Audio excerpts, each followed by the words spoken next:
Opening. You've never felt particularly smart. In fact, some days you feel like the slowest person in the room, not because you can't keep up, but because your brain won't stop going deeper while everyone else has already moved on. You're the one who's still turning over a conversation from 6 hours ago, while the person you had it with has probably forgotten it entirely. You get called too sensitive, or told you're overthinking it, and somewhere along the way, you started believing that meant something was wrong with you. Here's what nobody told you. The popular image of high intelligence is a genius in a lab coat, solving equations on a whiteboard, speaking in precise technical language. But that's not what high IQ actually looks like in real life. In reality, it often looks like someone who can't fall asleep because their brain won't stop replaying every mistake from that day. It looks like someone with 3 half-finished projects and no idea why they can't just pick one and follow through. It looks like someone who feels everything deeply, sometimes too deeply, and then wonders if they're broken for it. What psychologists and researchers have actually discovered is that high intelligence doesn't look the way most people imagine. Some of the real signs look more like struggles than superpowers, and the people who have them often have no idea what they're actually carrying. Here are 7 psychological traits. Research consistently links to higher intelligence. Almost none of them are what you'd guess. They spend a lot of time alone, and they don't feel bad about it. They spend more time alone than most people they know. Not because they dislike people, they genuinely love a deep conversation. But their mind follows threads, and it hates being interrupted mid-thought. They'd cancelled plans before, not because they're antisocial, but because small talk felt physically exhausting. And they don't feel bad about it. But the outside world reads this differently. Family members worry. Friends stop inviting them. They've been told they need to get out more by people who genuinely can't understand. They weren't hiding, they were recharging. The labels get thrown around: aloof, arrogant, loner, maybe even depressed. None of them are accurate. Here's what the research actually shows. Evolutionary psychologists at the London School of Economics studied over 15,000 adults and found something counterintuitive. Among people with higher intelligence, more frequent socializing actually decreased life satisfaction. It's not that they don't value connection. Their brains are wired toward long-term goals and complex internal projects. The researchers call this the Savannah theory of happiness. While most humans evolved needing dense social bonds, more intelligent individuals adapted to function independently, pursuing goals that demand sustained solitude. The person sitting alone at the coffee shop isn't lonely. They're running an operating system that needs more RAM than a group conversation allows. And that's not a flaw, that's a feature. So, if you've ever wondered whether there's something wrong with you because you genuinely enjoy your own company, there isn't. Your solitude isn't avoidance. It's where your deepest processing happens, and the research backs you up. Their brain never fully switches off.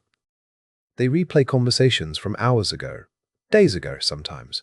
A throwaway line, someone said at lunch, and now it's 11 p.m. and they're still turning it over, pulling apart implications nobody else even registered. When everyone else has moved on, their brain is still 3 layers deep, still finding threads.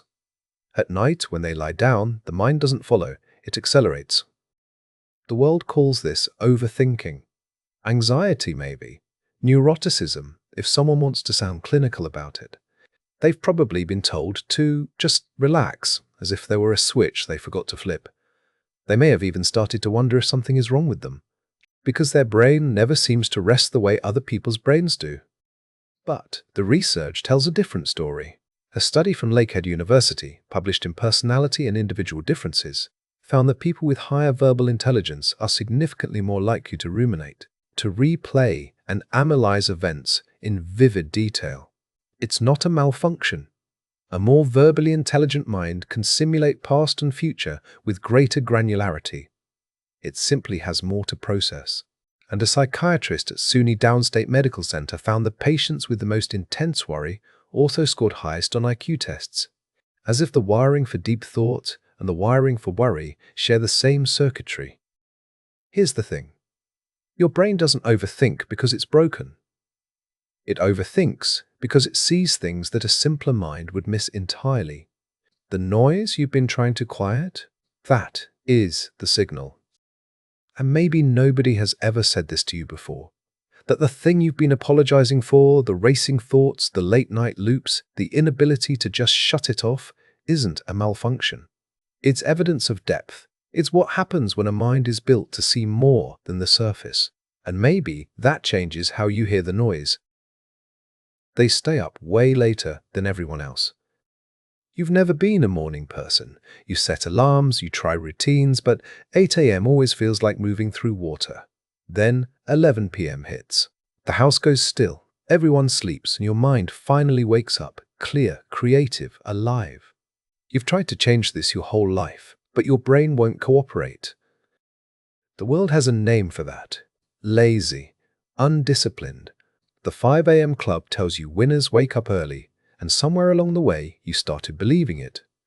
You felt shame every time you hit snooze. You learned to fake being a morning person, but it always felt like performing someone else's life. But here's what research actually shows.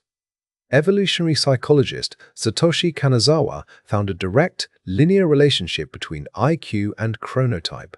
The smarter you are, the later you stay up. Kids with IQs below 75 went to bed around 11,040. Kids above 105 stayed up past 12,000, nearly an hour later. His explanation? Staying up late is evolutionarily novel, and intelligent minds are simply drawn to new behavioral patterns. Then, a massive UK biobank study of over 26,000 adults confirmed it in 2024. Researchers at Imperial College London found night owls consistently outperformed morning larks on cognitive tests. Intelligence, reasoning, memory, all higher in evening types. Your late-night clarity isn't an accident. So here's what nobody told you. You're not lazy. You're not undisciplined. Your brain is doing exactly what research says intelligent brains do, running its deepest programs when the world finally goes quiet. When everyone else shuts down, you come online. That's not a flaw, that's the design. They laugh at things other people find disturbing. You've laughed at something dark and immediately glanced around to see who noticed. You find comedy in mortality, in failure, in the sheer absurdity of being alive.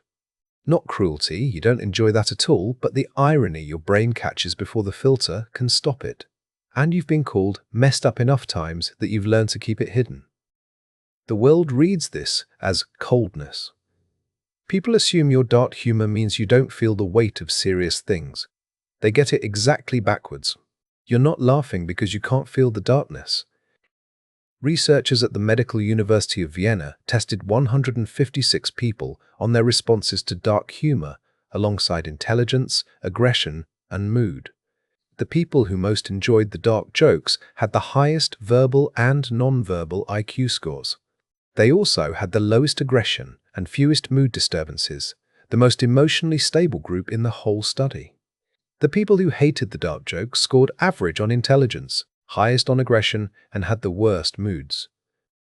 Dark humor is a complex cognitive task. Your brain has to hold the tragedy and the punchline at the same time. Two realities that shouldn't coexist. That takes both intellectual horsepower and genuine emotional stability. You don't laugh at dark things because you're broken. You laugh because your mind is sophisticated enough to hold the weight and the lightness together. That's not a flaw. That's the ability to see all of life, not just the easy parts. They feel everything more intensely than the situation seems to require. A sad movie scene stays with them for days, not hours, days. A clothing tag against their skin can ruin an entire afternoon of focus. Music doesn't just sound good. It moves through their body like a current. They've been overwhelmed in places everyone else handled fine, loud restaurants, crowded stores, the buzz of fluorescent lights. The world calls this dramatic, fragile, high maintenance, too much. They've been told to toughen up, to stop overreacting, to grow a thicker skin. Some have even been misdiagnosed, sensory processing disorder, generalized anxiety, autism spectrum. But what's actually happening is simpler and more fundamental than any of those labels. A Polish psychologist named Kazimierz Dabrowski spent decades studying gifted individuals and identified something he called overexcitabilities, heightened sensitivities across 5 domains: intellectual, emotional, sensory, psychomotor, and imaginational. And here's what changes everything. These intensities aren't pathologies. They're markers of a nervous system built for deeper processing, documented features of how the gifted mind is wired. Modern research confirms this in a way that's hard to dismiss. Researcher Ruth Karpinski surveyed over 3,700 Mensa members and found elevated rates of sensory sensitivity, emotional intensity, and environmental allergies. She called it the hyper-brain, hyper-body theory. The same wiring that produces exceptional cognition also produces a nervous system dialed higher than most. You don't feel too much. You feel at the resolution your brain was built for. You were never too sensitive. You were just experiencing the world at a frequency most people around you couldn't hear. They doubt themselves more than people who know far less. You've done things that should make you feel capable. They don't. Every success feels borrowed, like you barely pulled it off, and next time they'll finally see the truth. You watch people who seem certain of everything, and you quietly wonder what that must feel like. You've never known it. So you prepare more than anyone, not from diligence, from the quiet terror that without preparation, the scaffolding collapses and everyone sees. And you've noticed something strange. The loudest people in the room, the ones who never seem to doubt themselves, often know the least. The world has a name for this: imposter syndrome. And technically, that label fits. But the world treats self-doubt like a malfunction, something fragile that needs correcting. What it misses is that your doubt isn't evidence that you're broken. It's a side effect of how much you can see. Back in 1978, 2 psychologists, Pauline Clance and Suzanne Imes, noticed something odd. The people most certain they were frauds were the top performers. They called it the imposter phenomenon. And what the research keeps showing is that the more expertise you gain, the more aware you become of everything you haven't yet mastered. It's the Dunning-Kruger effect in reverse. The least competent feel most certain because they can't see what they're missing. You can see yours. That's why you doubt. Your self-doubt was never proof that you don't belong, never evidence that everyone else has something you're missing. It's evidence of the opposite. Your mind is honest enough to see the full picture, including the parts that still need work. That's not a weakness. That's the quietest, truest form of intelligence there is. They've asked questions about life that most people don't ask until something goes wrong. You've thought about death on a random Tuesday. Not because you were in danger, your mind just went there. You've asked what the point of it all is, the career, the relationships, consciousness itself, during an ordinary week. You've watched people who seem content and wondered how they move through life without ever stopping. It's not sadness exactly. It's a low hum, a quiet awareness that most things people chase don't carry the weight everyone pretends they do. You carry it quietly, you function, you've learned to, but underneath everything, it's there. This gets a name: depression, nihilism, existential crisis. People worry when you talk about it, so eventually you stop talking.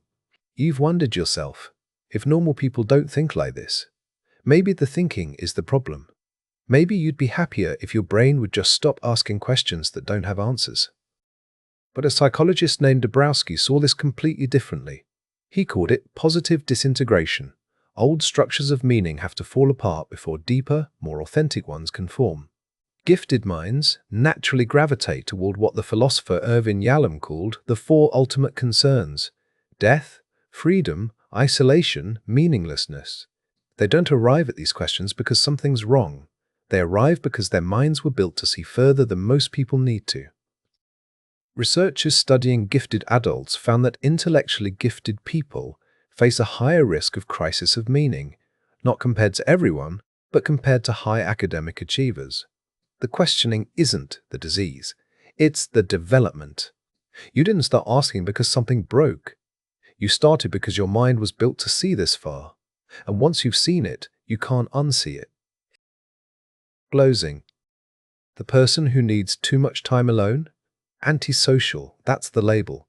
The one whose brain never stops running? They call it anxiety. The night owl who does their best thinking at 2 in the morning? Lazy. And the one who laughs at dark things? Cold, unfeeling. The person who feels everything so deeply it hurts? Fragile, too sensitive. The one who doubts themselves constantly? Insecure. And the one who can't stop asking what any of this means? Lost. But what if every single one of those judgments was wrong? What if they all point to the exact same thing? High intelligence was never about being the smartest person in the room. It wasn't about test scores or solving problems fast. It was about carrying a nervous system that sees more, feels more, processes more, and questions more than it was designed to handle. And still finding a way to keep going. The things you thought were wrong with you, they might be the most honest evidence of what's right. Every trait that got you labeled too much, too quiet, too deep, too sensitive, those weren't flaws you needed to fix. They were signals of a mind that refuses to stay on the surface, and that mind has been running deeper than anyone knew. If one of these signs hit home, leave a comment with the number. If someone comes to mind, someone who's been told they're too much their whole life, send them this. Sometimes the most powerful thing you can do is show someone they're not alone. Take care of that mind of yours. It's doing more than you give it credit for.